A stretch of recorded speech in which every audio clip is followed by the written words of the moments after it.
Primeira recomendação: nunca dê ouvidos a ninguém quando dizem o que você deve ser. Seja você mesmo, seja quem você é. Não fica querendo agradar aos outros, mutilando a si mesmo, se deformando.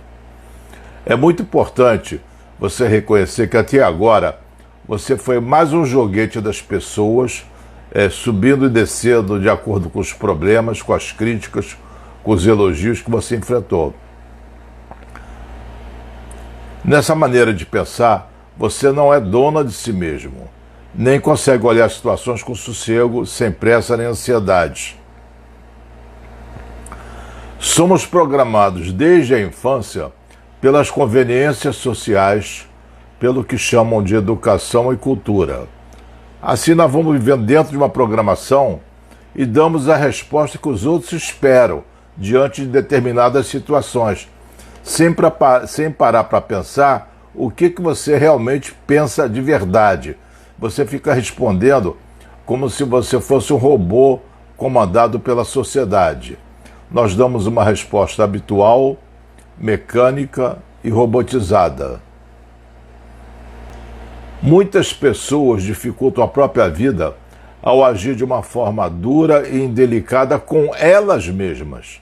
Talvez porque os pais ou os professores tenham sido muito rigorosos com elas, com as suas críticas, levando-os a acreditar em coisas negativas sobre si mesmas. E você? Será que a tua autocrítica também é exagerada, exacerbada? Muita gente acha que a conversa interior consiste basicamente em se autocriticar. Queria fazer um parênteses aqui para a Júlia Boechat, amiga da Amanda. A Júlia deve ter a idade da Amanda, 16 anos. Júlia, qualquer coisa que você não entenda ou não concorde, fica à vontade para perguntar, para discordar, porque eu não sei o teu nível de entendimento. Mas 16 anos, se você for igual a Amanda, está indo bem. Teve um escritor que escreveu uma frase que eu achei triste e bonita. O que eu sou contempla entristecido o que eu poderia ter sido. Você contempla, olha para si, eu poderia ter sido isso, poderia ter sido aquilo na vida, e não foi. Você não foi porque você foi orientado, conduzido para outra direção diferente do que você gostaria de ter ido. Não faça isso, seja você mesmo, não deixe ninguém te conduzir. E a sociedade adora conduzir a gente. Nós somos programados conforme o conjunto de ideias convencionais, culturais, que assumimos como verdade, quando elas não são verdadeiras. Por exemplo, ideia de pátria, de fronteira, de hábitos culturais, que inclusive levam as pessoas à guerra quando nada tem a ver com a nossa realidade. Por acaso existem fronteiras na natureza? As fronteiras só estão na nossa mente. A terra inteira é de todos, e toda a cultura nada mais é do que ideias que nos separam. A pátria é produto da política e a cultura é a maneira de nos doutrinar. Eu sou patriota, significa o quê? Que o país que você nasceu é melhor do que o dos outros, só porque você nasceu nele? Um astronauta desse que estava lá em cima, a caminho da Lua, disse: e eu não vejo fronteiras aqui de cima. Quando nós somos produtos da nossa cultura, sem questionar nada, nós nos transformamos em robôs. A cultura, a religiosidade e as diferenças raciais, nacionais ou regionais foram impressas na nossa mente e nós as interpretamos como se fossem reais. Ensinaram para a gente uma religiosidade e uma forma de comportamento que nós mesmos não escolhemos, mas que foram impostas de fora, antes mesmo de termos idade de discernimento para tomar nossas próprias decisões. E continuamos aqui com essas ideias penduradas no pescoço, como se fosse uma pedra, como se fosse uma placa de mármore. A religião que você tem provavelmente não foi escolhida por você, foi condicionada pelos seus pais a você. Se você tivesse nascido no país islâmico, você seria muçulmano. Se tivesse nascido do outro lado da fronteira, seria judeu. Isso daí é cultural, não é da tua natureza. Toda programação, todo condicionamento que nos são impostos nos transformam em robôs. As pessoas parecem rebanhos. Os hábitos servem para coisas práticas. Capacidade de andar, de falar outros idiomas, de dirigir um carro, isso são bons hábitos. Mas, em se tratando de ver as coisas com profundidade, os hábitos são como uma espécie de anestesia sobre a criatividade, sobre aquilo que é novo, contra a ideia de viver o momento presente. Nós é que devemos escolher nossas reações diante das coisas, das situações e das pessoas, e não nossos hábitos e nossas culturas. Se continuarmos obedecendo à nossa programação, vamos entender que essa programação é o controle do qual a sociedade se serve para nos impor seus valores, seus critérios. Estamos sendo controlados na medida em que continuamos adormecidos pelo consumismo, pela política, pelo poder, pelo trabalho. Não julgue a si mesmo. Não julgue a si mesmo. Aceite humildemente as suas imperfeições, seus fracassos, seus erros e suas fraquezas. Não tem necessidade alguma de fingir o contrário. Seja simplesmente você mesmo. Não seja uma xerox. E você tem que estar muito esperto, muito alerta, para não ser manipulado por ninguém. Não importa que as pessoas tenham boas intenções. Você tem que se salvar dessas pessoas tão bem intencionadas, benfeitoras, que constantemente te aconselham a ser isso ou aquilo. Ouça, agradeça e continua na tua.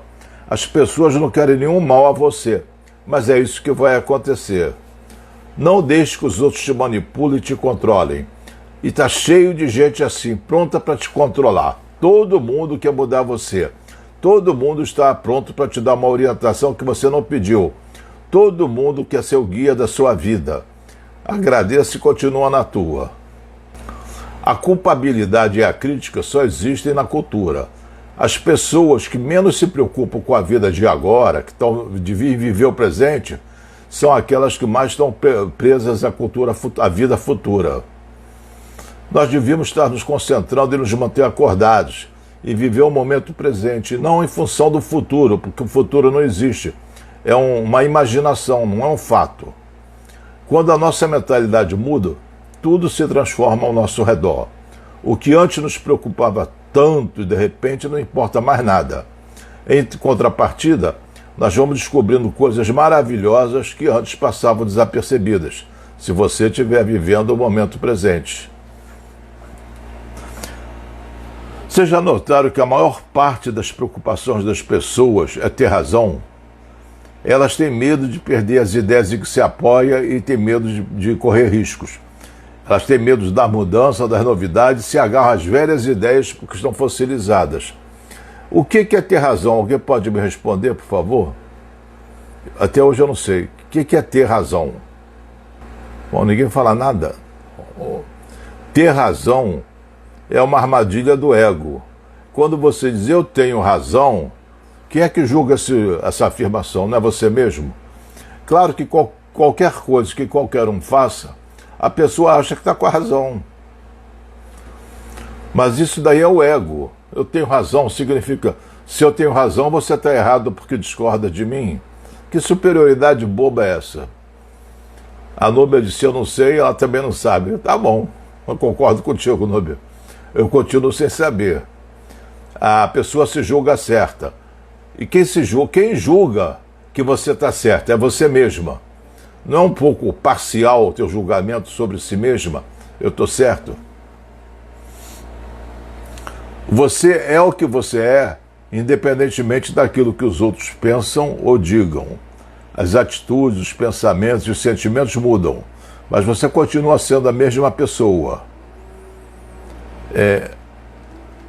O maior medo das pessoas é a opinião dos outros. A opinião dos outros, gente, é apenas a opinião dos outros. Não é um fato ditado por Deus. A Malu diz, matar é certo? Se eu não mato, eu tenho razão. Claro, Malu, claro que você está errada, não tem razão não. Malu, matar, tudo é relativo. Matar, assim, no sentido absoluto, é errado. Agora vamos ver as circunstâncias.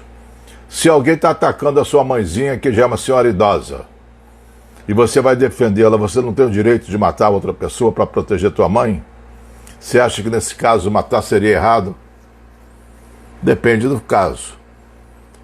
Os que têm filhos, que têm netos, que estão aqui presentes, se vê um malfeitor atacando seus parentes queridos, você não tem o direito de matá-lo, você não vai se movimentar para matá-lo?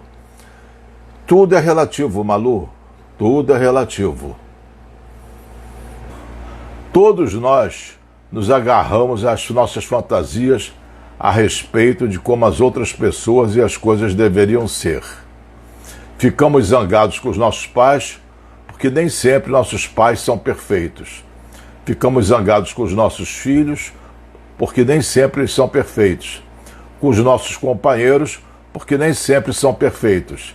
Quem é que não se agarra à fantasia da alma gêmea, na qual a pessoa que nós amamos é sempre capaz de se relacionar conosco a partir de um entendimento, de uma aceitação perfeita? Uma princesa e um príncipe encantado que para nós pode ser um salvador, às vezes é um bandido. Às vezes você está procurando o príncipe e encontra o cavalo. Vamos ver aqui. Entraram algumas observações. A Malu pergunta se o caso do Nardoni é relativo. É relativo, a lei está prevendo que eles mataram uma criança em defesa, por isso estão punidos. O Rony, meu filho, diz que a própria lei não pune a legítima defesa própria ou de terceiros. É tudo relativo, Rony, tem razão. A Núbia já concorda que depende do momento. Ana Maria diz que também é legítima defesa. A Evelyn também a doutora Evelyn está dizendo também sobre legítima defesa. Dando um passeio agora pela filosofia, tem dois pontos que eu gosto de ressaltar, que vão nos ajudar muito ao longo da vida. Tem uma filosofia do Immanuel Kant, que ele falava do imperativo categórico. Matar é errado, e não cabe discussão. Mentir é errado, não cabe discussão. Então tem certas afirmações que é um imperativo categórico, não importa as condições, isso é errado. Visão do Kant. Mais tarde apareceu Jeremy Bentham, um outro filósofo, que levantou a teoria do consequencialismo. Ou seja, a validade ética de um ato é medida pelas consequências desse ato. Por exemplo, mentir é errado, visão do Kant. Quais são as consequências de você dizer a verdade para um bandido que está procurando alguém que se refugiou na tua casa? Não, o cara se escondeu aqui mesmo, entra aqui, pega ali que ele está escondido ali no quarto. Vai matar a pessoa. Tem que medir as consequências. Você tem que dizer tudo que é verdade sem medir as consequências? Não, é a verdade, eu vou falar a verdade. É uma tolice. Quais são as consequências de você revelar certas verdades? Ou dizer certas mentiras? Tem que avaliar a consequência. Então não... O médico... Não, o exemplo do médico não é bom, mas... Um exemplo, a gente vê filme de terrorismo, caça-terrorista, etc. O Kant dizia que um homem é um fim em si mesmo. Pegar um suposto terrorista, torturar para ele confessar onde será o atentado, não é válido, porque torturar, segundo Kant, seria errado.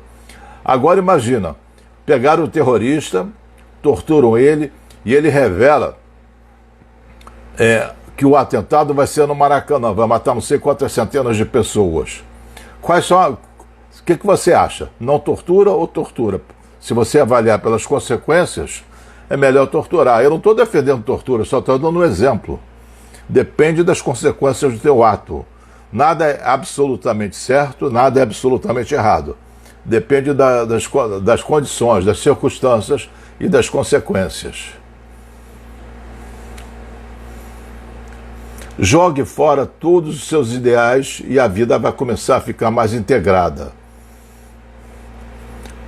Por exemplo, se eu pensar em mim mesmo como uma pessoa gentil, eu não vou ser capaz de reconhecer e aceitar sentimentos de raiva quando eu sentir. E eu vou sentir raiva, porque eu sou humano. As pessoas gentis, entre aspas, não ficam com raiva. Portanto, para que haja uma unidade na minha consciência, eu tenho que ver que eu sou apenas uma metamorfose ambulante. Que por isso mesmo eu estou em mudança o tempo todo, eu e todo mundo. Em alguns momentos eu tenho raiva, ou em outros eu tenho alegria, em outros eu tenho tristeza.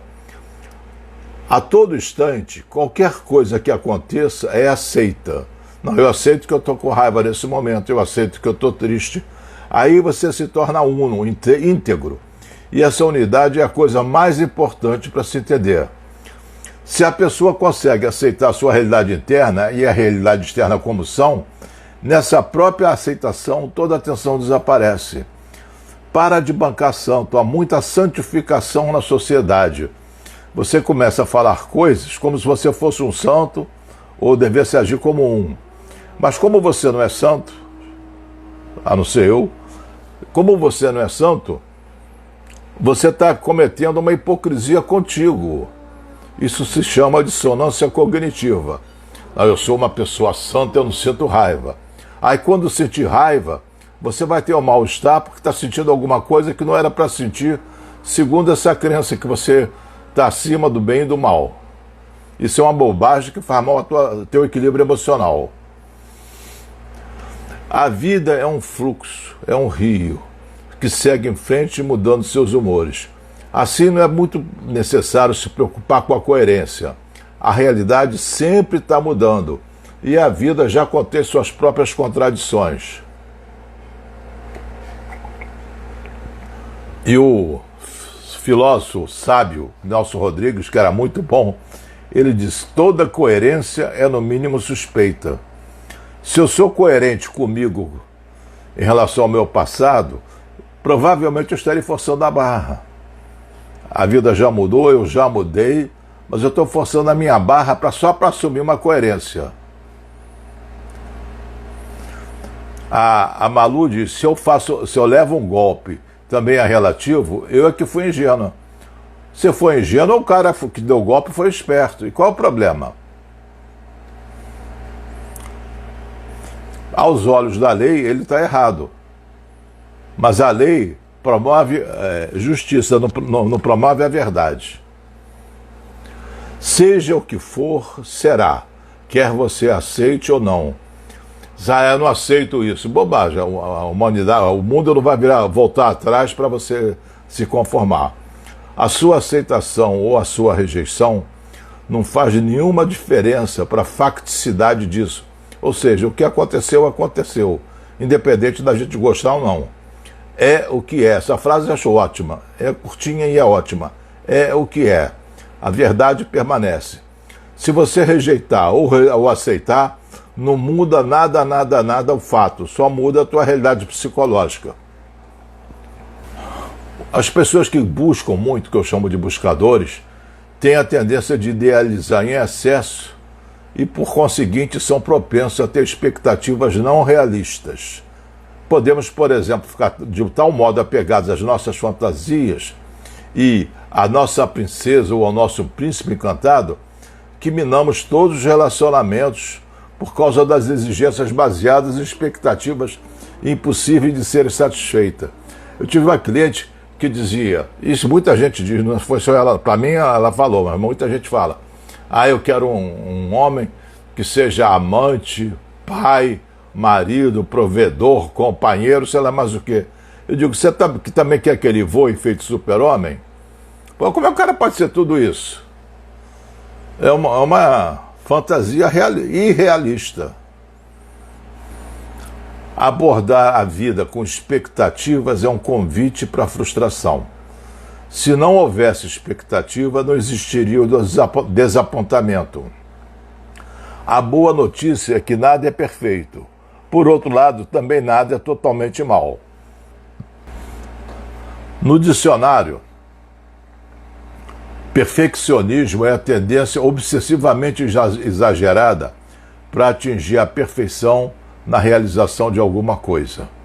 Esse exagero essa obsessão nos impede muitas vezes de prosperar, de progredir.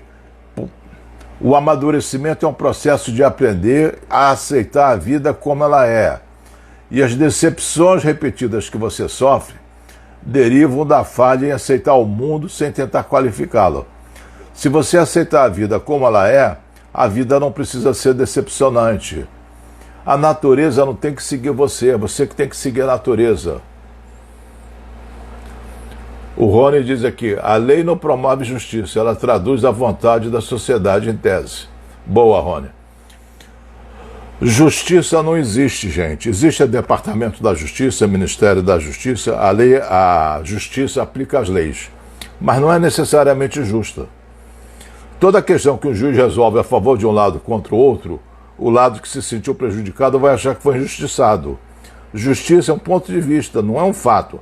A aplicação da lei, sim. Está escrito na lei, não matarás. Se matar vai acontecer tal coisa. Se matar em determinadas condições. Ele está aplicando a lei.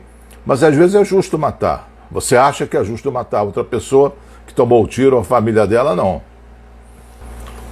A Malu diz, então é melhor se precaver contra tudo e contra todos. Malu, eu diria o seguinte, eu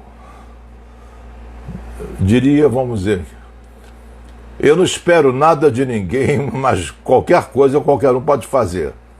Não é ficar paranoico, se sentindo perseguido ou ameaçado.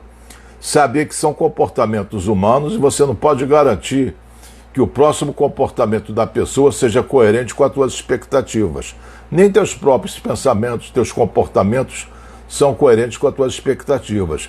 Às vezes você se estoura com raiva quando você não gostaria de estourar.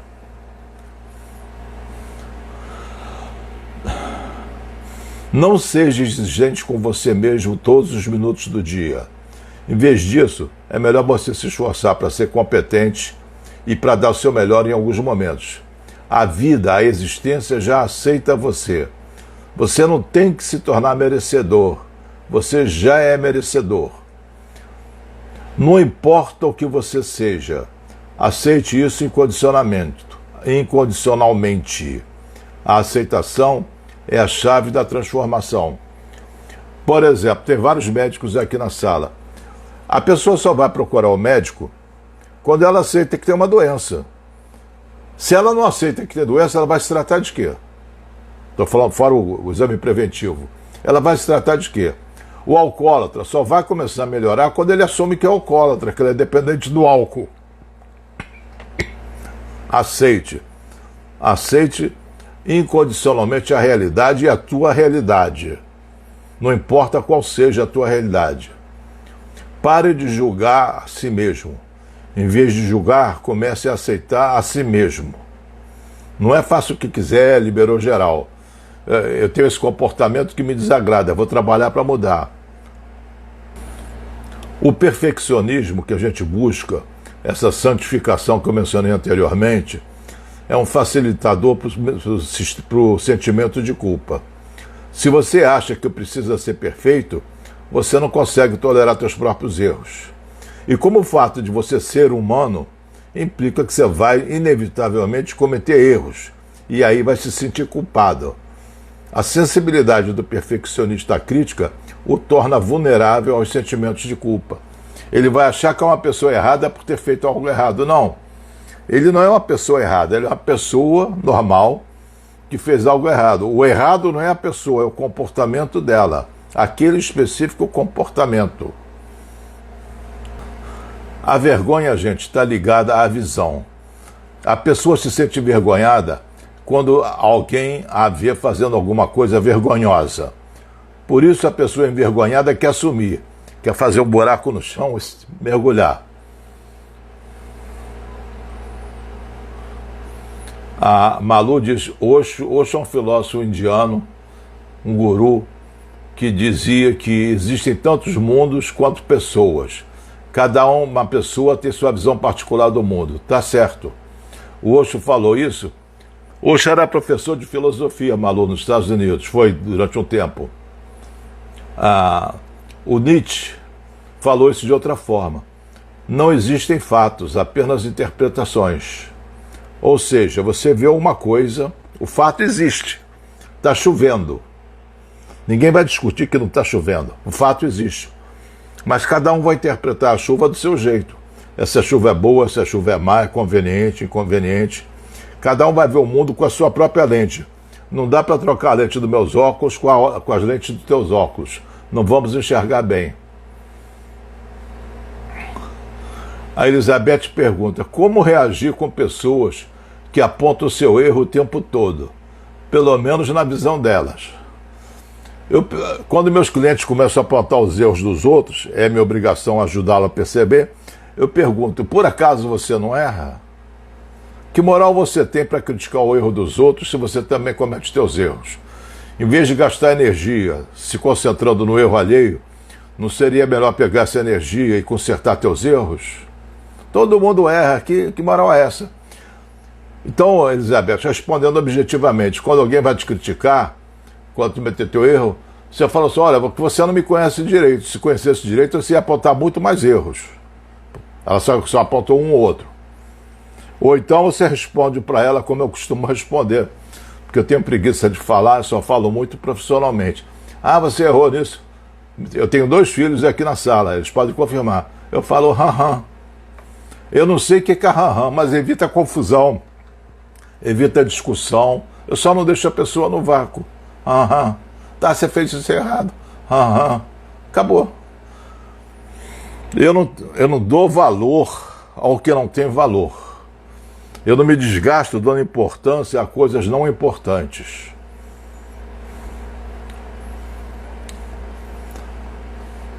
O meu filho Rony está confirmando que eu faço isso mesmo. Rony, você tem razão. Eu estava dizendo aqui que a vergonha está ligada à visão. A pessoa se sente vergonhada quando ela é vista por alguém que ela está fazendo alguma coisa vergonhosa. A pessoa quer assumir. Já a culpa é uma forma particular de audição. Aquela audição daquela voz implacável dentro de você que acompanha o culpado, ainda que ele se enfie em qualquer buraco.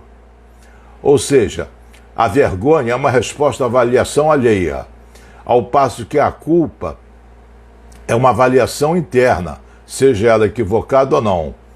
A culpa não precisa de plateia, não precisa de público. A vergonha vai ocorrer só se outra pessoa te observar fazendo a coisa que você classificou como vergonhosa. Convém deixar bem claro que responsabilidade é diferente de culpa. Responsabilidade vem de responder. A pessoa responsável é aquela que responde pelos seus atos. A doutora Evelyn diz: pode ser interpretada como indiferença, concorda?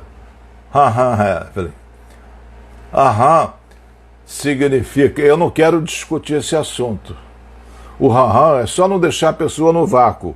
Se você não falar nada, a pessoa vai se sentir desconfortável. E não é esse o nosso objetivo. Quando você diz eu não sei o que significa, só evita confusão. Não é sim nem não.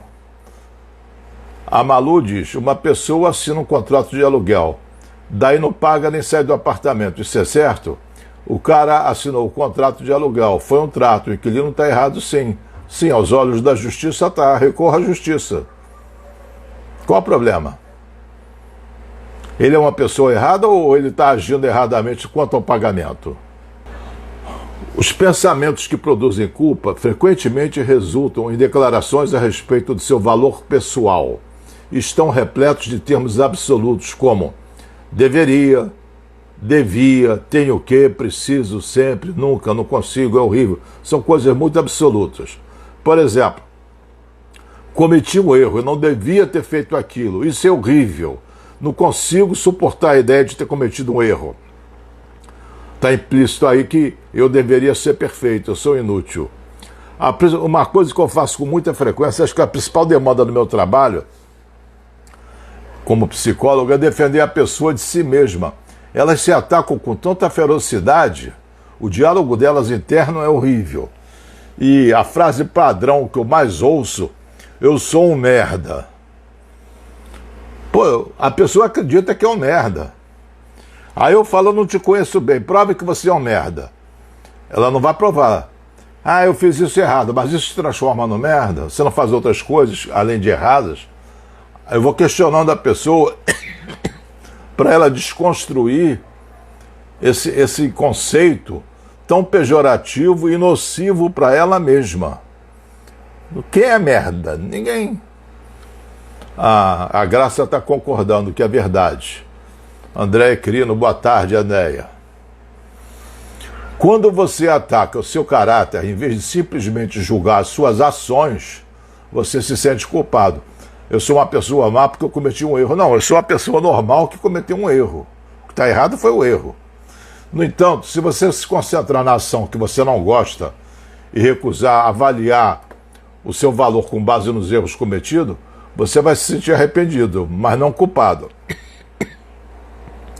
E o arrependimento tem uma chance muito maior de motivar a mudança. A culpa não muda nada. Para se livrar das culpas, você tem que escolher outro tipo de conversa para ter consigo mesmo. Você precisa se livrar das noções absolutas e das declarações de autocondenação. Eu sou um merda, eu sou um bosta, os sinônimos.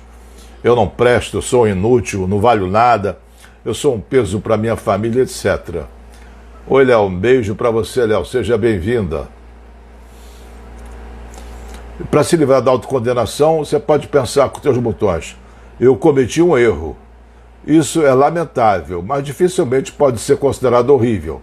Eu realmente desejaria não ter cometido esse erro. Não gosto de cometer erro, mas isso não é horrível. Eu posso suportar essa ideia. Não deixo de ter valor por ter cometido erro. Eu vou corrigi-lo. Quando puder, é que nem sempre pode. O bichinho do Graham tá me pegando. Pegar minha reserva de bala aqui para aliviar a garganta.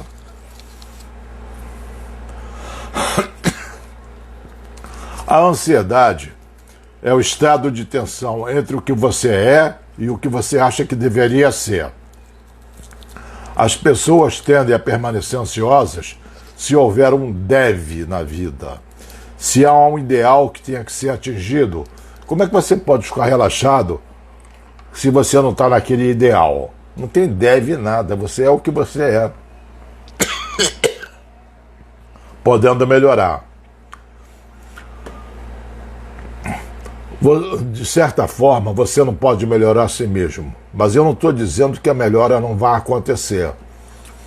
Quando você para de se melhorar, a vida... Esse bichinho no Raham me atrapalha no final da live. Quando você para de se melhorar, a vida vai melhorar você. Nesse relaxamento, nessa aceitação, a vida começa a cuidar de você. A vida começa a fluir através de você. E quando você não tem nenhum ressentimento, nenhuma queixa, aí você floresce. Portanto, aceite a si mesmo como você é. E essa é a coisa mais difícil do mundo, porque vai contra todo o seu treinamento, toda a sua educação, toda a sua cultura. Desde o início da vida te disseram que você não é como deveria ser. Nunca ninguém te disse que você é bom assim como você é.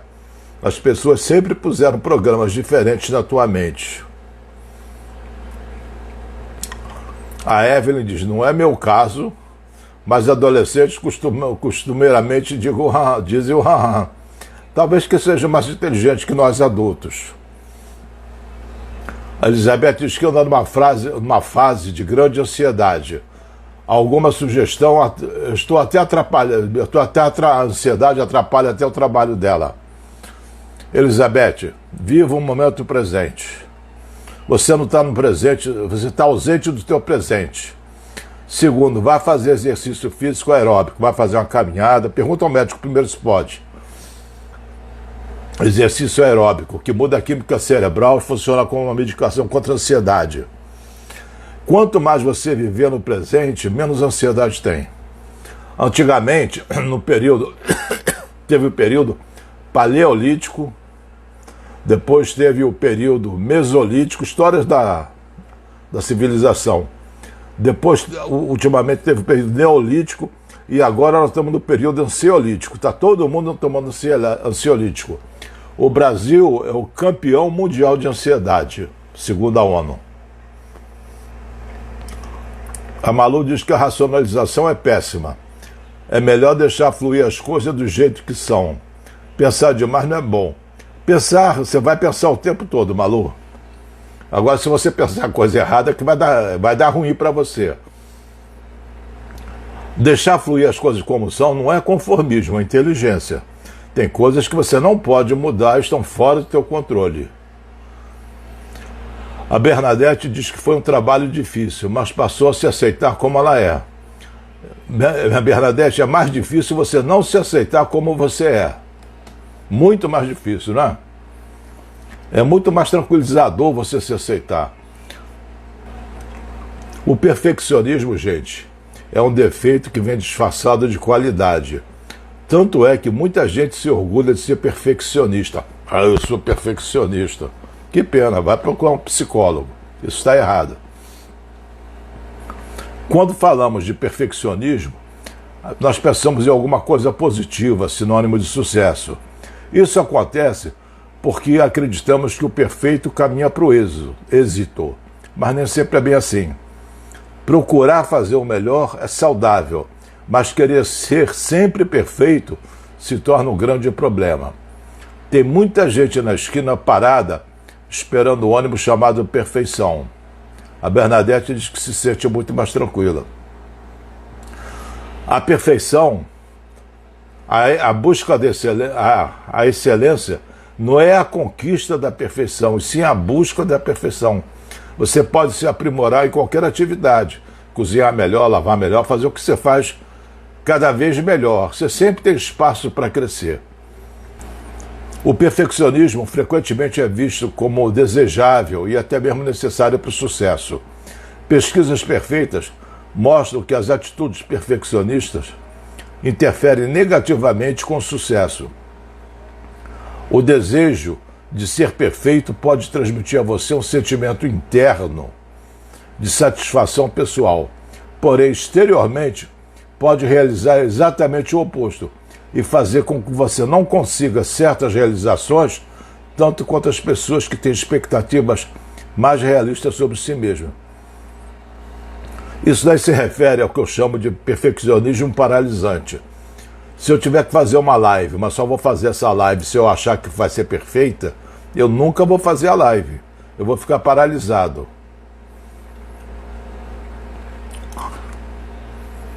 A Odisseia diz que ainda não chegou ao nível de aceitação das decepções que andam acompanhando ela.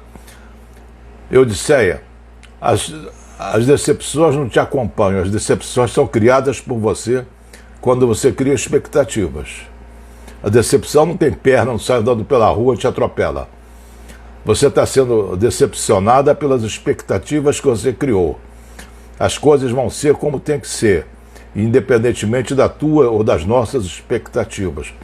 Você cria uma expectativa e o outro lado dessa moeda é a decepção. A Malu diz, quando a gente reconhece um defeito, mas não consegue mudar, isso gera culpa. Não gera culpa. Só gera vontade de se esforçar um pouco mais para mudar. E se não mudar, tudo bem, você não vai ser perfeita nunca. Fica com esse defeito que você não consegue mudar. Flaviana diz que o Rony é uma pessoa que ela conhece, uma pessoa que conheço, diz sempre que mais vale o feito do que o perfeito. O perfeito não existe. Para mudar, é necessário ter como prioridade a satisfação pessoal e ter em mente o que é melhor para você e não corresponder às expectativas das outras pessoas. Os comportamentos saudáveis têm como foco o prazer no processo de prosseguir uma tarefa, em vez de ficar se focalizando nos resultados finais. Eu vou fazendo a live o melhor que eu posso. O resultado final, ou seja, a aprovação ou desaprovação de vocês, está fora do meu controle. Então não vale a pena eu gastar minhas energias preocupado com uma coisa que eu não controlo. Eu posso controlar a elaboração da live.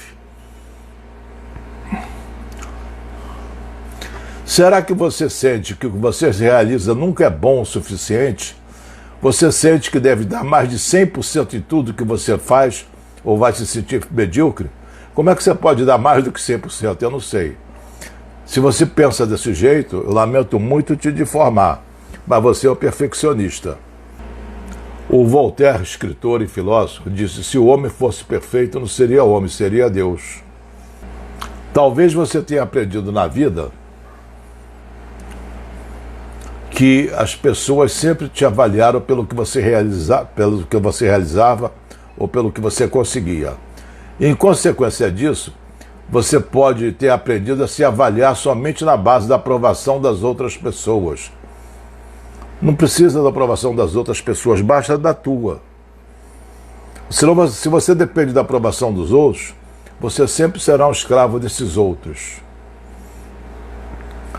Se você fizer isso, a tua autoestima vai estar baseada em padrões externos. E isso pode te deixar vulnerável e excessivamente sensível às opiniões e às críticas dos outros. Na tentativa de se proteger de tal criticismo, você pode decidir que ser perfeito é sua única defesa. A Malu pergunta: temos que aceitar nossas contradições? A resposta, Malu, sim. Você acha que você é homogênea? Você não tem altos e baixos, não tem variações? Você não é a harmonia dos opostos que existem dentro de você? Você pode ser meiga, pode ser violenta, pode ser generosa, pode ser egoísta. É o yin e o yang existindo dentro da gente. A harmonia dos opostos.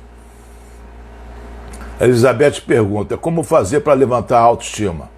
Frequentar minhas lives, frequentar minhas aulas. Isso vai te levantar a autoestima, Elizabeth. Esqueça a perfeição. Esqueça a perfeição. Mas busque o progresso. Isso é possível. O nosso tempo terminou. Vamos aproveitar os pouquinhos minutos que restam para responder perguntas. Podem fazer à vontade. A Malu diz que o psiquiatra adora colocar rótulos. Não sei, Malu. Possivelmente é diagnóstico, não é rótulo. A Lídia diz: pois esse foi meu mal, querer fazer tudo perfeito, e que inferno eu fiz comigo, e custa reconhecer que faz coisas boas. A expectativa de fazer tudo perfeito não é realista. É um absurdo isso. Deixa disso. Faz o melhor que você pode, já está bom demais. O Rony está botando na tela o telefone do curso. Para quem quiser fazer, entre em contato pelo Zap e eu dou as informações para fazer o curso. Vamos ver se tem mais alguma pergunta, senão eu vou começar a me despedir. Bom, pessoal, espero que essa live tenha sido útil para vocês de alguma forma. Quero agradecer a presença de todos, a participação, desejando a vocês todos uma boa semana. Sexta-feira estaremos de volta aqui com a live. Quinta-feira à tarde estaremos amanhã, quarta, 8 horas da noite.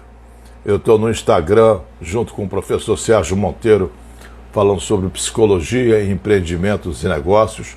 Empreendimentos e negócios é a parte do professor Sérgio Monteiro. Quinta-feira eu tenho a minha aula o dia todo, quer dizer, a tarde toda, de 3 às 4h30.